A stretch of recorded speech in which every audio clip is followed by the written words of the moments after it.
Hi everyone, my name is Leah, and in this video we are going to go over how to use my Christmas tracker spreadsheet. If you haven't already grabbed a copy of this spreadsheet and would like one, I'll leave a link to the product listing in the description box below. This template is great for tracking holiday spending, including your holiday gifts, stockings, and more, and you can also track your Christmas cards, plan out your tasks, and just prep for a great holiday season. So without further ado, let's jump into it. Now I'm showing you the filled out version of the spreadsheet because I think it's a little more easy to visualize, but when you open up your own spreadsheet, you'll see that it is blank just like this. You'll also notice that on many of the tabs that include charts, the charts will appear like this, and it will look like there's an error, but really as soon as you begin to add in your information into the tab, your charts should begin to populate. Another quick thing that I want to note about this spreadsheet is that any darker columns or cells means that that section is automated, and therefore you do not need to type anything into those cells. And that goes throughout this entire spreadsheet. On the Start tab, there are a few different things you want to do to set up the spreadsheet. The first thing is you want to select one of these checkboxes to choose your start day of the week. This will impact the Calendar tab so that you can see a calendar as you normally would. For me, the start day of the week is Sunday, but in some parts of the world, Monday is the first day of the week. You'll also want to add in some categories over here. In the gift giving categories, here you're going to add in any categories of people that you're giving gifts to. So for example, I have family, fiance, home friends, college friends, coworkers, in-laws, miscellaneous, teachers. You can add whatever you want here, and you can add up to 15 different options. The same goes over here for the Christmas cards, except these are going to be the categories of people that you send Christmas cards to. And as you can see, I just copy and pasted the categories from this section to this section. And lastly, for the Christmas card delivery types, here you can add in any different ways that you're going to be delivering your Christmas cards. So this might be via card, via email, some sort of digital way. Again, you can add up to 15 categories here. And of course, if you want to come back and add more categories in the future into this tab, you can absolutely do that. The next tab is the first gift ideas tab, and you may notice down here that there are two different gift ideas tab. The first one is just your standard gift ideas, and the second tab you can add in images. In this first tab, you can add in a person, an item, a store, a link, an estimated cost, and any notes. When you add in a person, we've added in a feature that you can easily select that person again. As you begin to type in the name, you can select any existing name from a dropdown like that. However, you can also add in any new name. And once you add in a new name, that person's name will then be added into the little dropdown. You can also do the same over here with the store. We've included this feature across the spreadsheet in a few different areas, and that is to help you make sure that you select the same person and type in the names correctly, which will help with different charts and such. In this tab, we've also added in two slicers, and with this you can either filter by person by selecting the checkboxes of people that you want to view, just like this, or you can filter by store as well. And you can also filter by both. So for example, if I want to see Kara and Emily in the stores I have selected, I can do it like that. To undo the filter, all you need to do is select the slicer and then click the Select All button and OK, and all your options will appear again. The second Gift Ideas tab is almost the exact same, except you have the ability to add in images. With this, you can add in images from the web using the image address URL. So for example, I'm currently on this free stock photo website, but you can do the same steps with almost any image on the web. And I'm going to right click and then click Copy Image Address like this. Then I go back into my spreadsheet, and in this darker bar over here, I'm going to paste in my URL. And after I do this, the image should appear to the right just like this. This is the only place in the spreadsheet where the darker column is something that you should actually input text into. And I included it just to help you distinguish it from the other columns a bit. The next tab is the Checklist tab, and here you can find 4 checklists with many spaces to add in your tasks. You can add in titles to the checklist up here, and then you can add in your tasks and any notes. Once you've completed tasks, you can check them off like this, and the progress bar at the top will update accordingly. The progress bar will go from a green all the way to a red, and it will span across many different colors as you complete more tasks. If you find that you need more space for tasks in these sections, you can easily add more rows by right-clicking any row and clicking Insert one row above. And that is it for how to use the simple checklist tab. The next tab is the calendar tab, and this calendar is the December of the current year. So for example, right now we are in 2025, so this is my 2025 December calendar.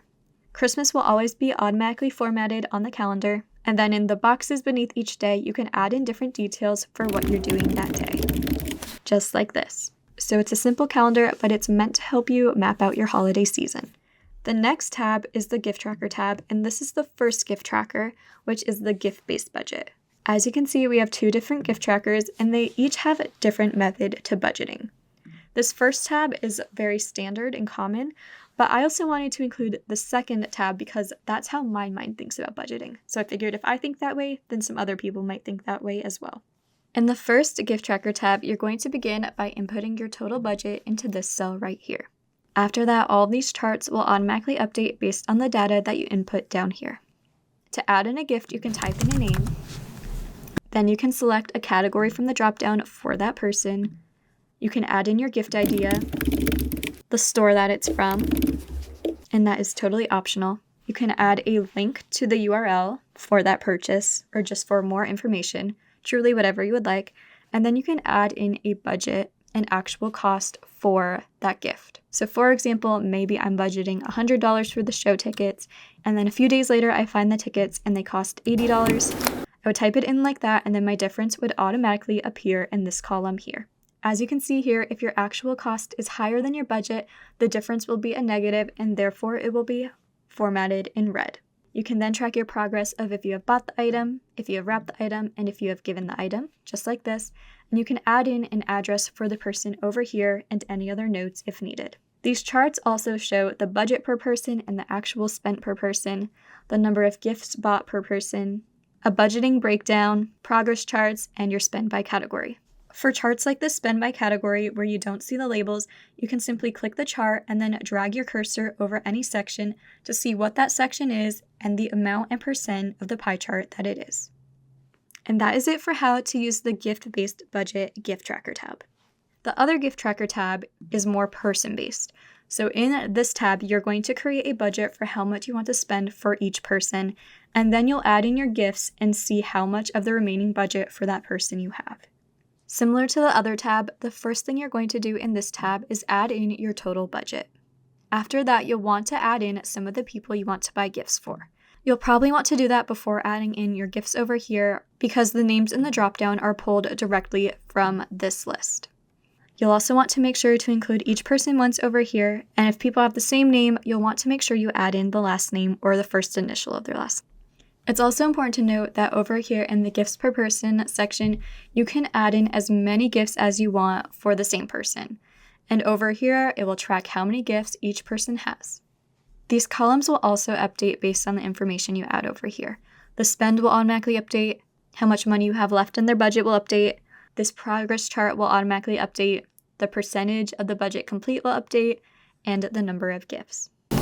So let's add in an example. Here I'm going to add in a girl named Sally, and we'll say that she is a home friend.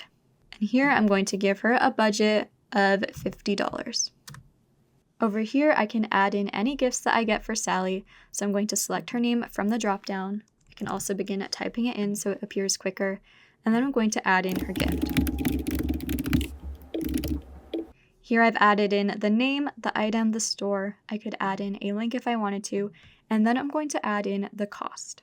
So let's say maybe I got the gift card for $45. I would add in that information, and then it would update over here. I spent $45 on Sally, I have $5 left to spend, I have used 90% of her budget, and I have one gift for Sally. I can also track the progress for the gifts over here, which will update these progress charts. And you can also see automated charts of gifts per person, budget versus spend by category, spend per person, spend by category, a budget breakdown, the total number of gifts, and then again, if you want to see the data for each of these slices, you just need to click on the chart and then use your cursor to hover over any section. And that is it for how to use the gift tracker tab with the person-based budget. And one last thing I want to quickly note about all these tabs is that the number of days until Christmas will automatically update. And it will always be the number of days until the next Christmas. The next tab is the Christmas card tracker tab. The first thing that you'll want to do in this tab is add in a date that you want to send the cards by. To do this, you can either type in a date, or you can double-click the cell and use the pop-up calendar to select a date. Once you do this, you should see the number of days remaining until your holiday cards should go out. After that, you can add in all the names, categories, addresses, delivery types, and any progress checkboxes for the cards you want to send. These 4 automated charts up here should update based on the data, and we also have a button over here so you can highlight the rows in which cells have been written or sent, and you can change that by selecting this dropdown. This can help you to stay more organized as you're creating and sending your Christmas cards. And that is it for how to use this Christmas card tracker. The last tab in the spreadsheet is the stocking planner spreadsheet. Again, similar to the other tabs, the very first thing that you're going to want to do is add in your total stockings budget over here. After you do this, you'll see the stocking spend and the left to spend will update automatically. You can begin by adding in different names in the stockings, and then you can add in your gifts and the cost per gift, and then check them off once they've been bought. You'll see the total cost down here for each stocking, which will then be added into these charts up here. In these charts, you can see the budget spent, a budget breakdown, the spend per person, and the completion per person of each stocking. So for example, if we look at Ethan's stocking over here, it's about 80% done, but when I check off this last gift because I bought it, you can now see that 100% or all of the gifts have been bought. In this tab, you can add up to 16 different stockings. Any stockings that you choose not to use, you can simply leave empty. And that is it for how to use this stocking planner tab. And that is it for this Christmas planner spreadsheet tutorial. If you have any questions at all about any of the tabs or the spreadsheet in general, please don't hesitate to reach out to us and we'll be more than happy to help. Again, if you'd like to grab your own copy of the spreadsheet, I'll leave a link to the listing in the description box below. Thanks for watching and happy holidays!